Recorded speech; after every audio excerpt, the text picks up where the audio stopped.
Quiero esta semana, de hoy al viernes, tratar de hacer el último enlace bíblico al haber terminado con los estudios hasta Malaquías, no libro por libro, pero como ya vimos Esdras, Nehemías y Malaquías, y hemos terminado con lo que la Biblia declara ser el último libro, el último profeta del Antiguo Testamento. Sabemos que Malaquías es, sin embargo, todavía falta, ahora sí que digamos el último, que es Juan el Bautista, ¿verdad? Que viene a tomar con el espíritu de Elías, pues ese espíritu renovador, enjuiciador y leal a nuestro Dios para hacer del pueblo de Dios un pueblo humilde. Al menos Él lo tratará de hacer así. Cuando hablamos del siguiente periodo bíblico, se le conoce como los años del silencio, que por cierto se le conoce como los 400 años del silencio. ¿Ha escuchado hablar de este periodo? Lo más probable es que sí haya. Generalmente se representa o se simboliza con esa hoja blanca de la Biblia que divide el Antiguo y Nuevo Testamento. Bueno, en ese tiempo, hermanos, es en ese tiempo en que Dios no se reveló a los hombres. Sin embargo, al finalizar ese periodo, nos envía, pues, digámoslo así, la más grande señal del amor. ¿Cómo? A través de su Hijo, su misericordia, a nosotros que somos su creación. Pero después de Esdras, de Nehemías y Malaquías, hermanos, llega este periodo. Realmente la Biblia hablaba de él.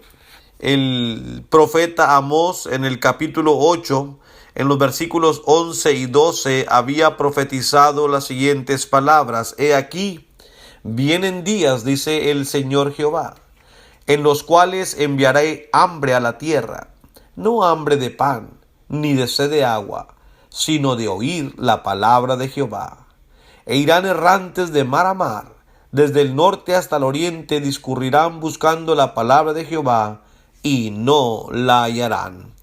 Así dijo el profeta Amós, por medio, hermanos, de este periodo de anunciando un periodo de tanta angustia, en donde por 400 años el pueblo, debido a su obstinación, su rebeldía, su contradicción, su oposición a Dios, Dios decidió parar toda revelación, toda enseñanza, toda profecía para su pueblo.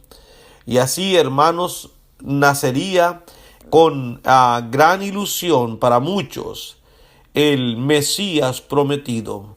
Todo lo que se anunciaba en el Antiguo Testamento fue cumplido y hecho una realidad.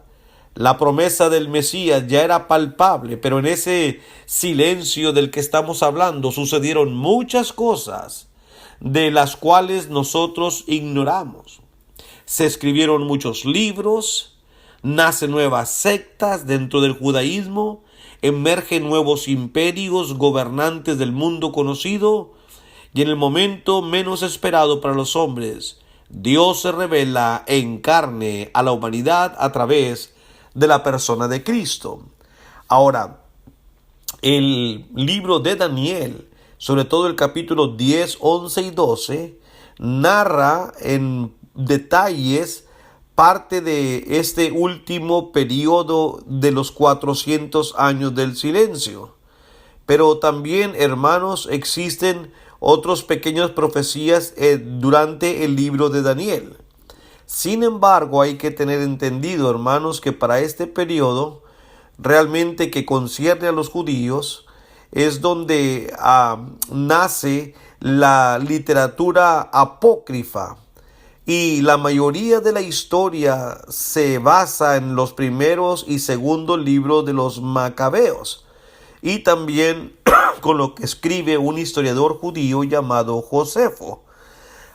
Debemos reconocer que ni primera y segunda de Macabeos ni los escritos de Josefo, por tan buenos que sean, no son inspirados, por lo tanto no tienen la autoridad bíblica, hermanos, que contiene el resto de la escritura.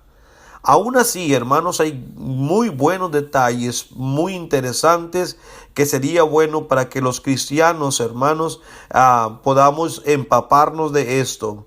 Hay varias historias seculares, hermanos, que nos hablan de los eventos entre los persas, entre el imperio griego y de todo esto, hermanos. En este periodo de la escritura, de la historia, perdón, Dios guarda silencio. Sí, yo les voy a dar algunos de los detalles, ¿verdad?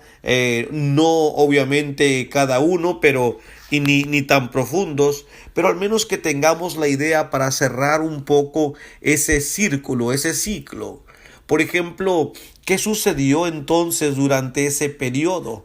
Pues la historia, como dije, nos muestra lo siguiente.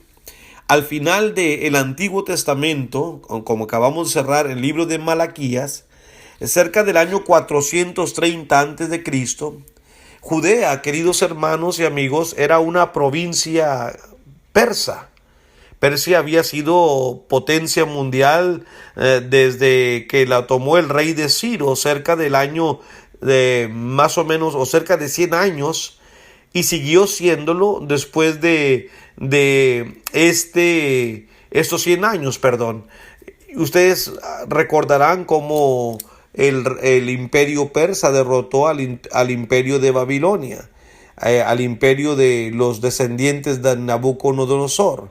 En su momento lo vimos, especialmente cuando estudiamos anteriormente al libro de Esdras. Y después, hermanos, el gobierno mundial pasó a manos de los persas, liderados por este Ciro, ¿verdad? Durante ese periodo, hermanos, poco se sabe de la historia judía realmente. El dominio persa era en su mayor parte o se caracterizaba por ser moderado y tolerante, no era esclavizante como un tiempo lo fueron los egipcios. Como usted recordará cuando uno lee el libro de Éxodo, pues se da cuenta qué tan esclavizantes fueron los egipcios, qué tan rudos. No así los persas, no solamente con los judíos, en su mayoría con todos los pueblos a quienes dominaban. Y así que los judíos gozaban de bastante libertad. En una pequeña nota que estuve yo buscando, los reyes persas, hermanos, de este periodo del cual estamos hablando, donde ellos reinaron, más o menos fueron los siguientes. Algunos de ellos se nombran en la Biblia. El primero de ellos fue Artajerjes, el primero, Artajerjes I, por decirlo así.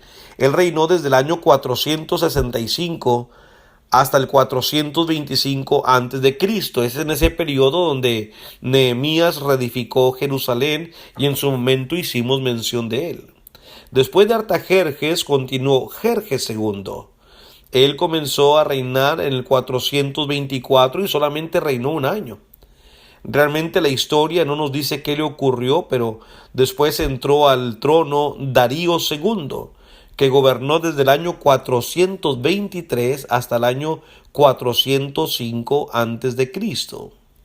Todavía en el poder persa, Artajerjes II viene y gobierna desde el 405 hasta el 358, un periodo bastante largo a comparación de los demás. Finalmente hay tres reyes más, Artajerjes III. El nombre de Artajerjes no era el nombre como quien se llame Juan, Pedro, Ricardo. Era el título, así como los faraones, ¿verdad? Así como los césares romanos. Pues para los persas era Artajerjes, el Señor, es lo que significaba. Este Artajerjes III duró desde el año 358 hasta el año 338, es decir, gobernó por 20 años. Después se levantó otro rey llamado Arces desde el 338 hasta el 335. Y finalmente tuvieron otro rey más también llamado Darío III desde el año 335 hasta el 331. Y en este periodo o bajo este reinado cayó el imperio persa en manos ¿de quién? Sí, del imperio griego. El tiempo se nos ha acabado. El día de mañana daremos un pequeño repaso de quiénes fueron los reyes y los años que duraron en el Imperio griego. Sí, yo sé que están esperando. También contaremos un poco del gran Alejandro el Grande. Gracias por su atención.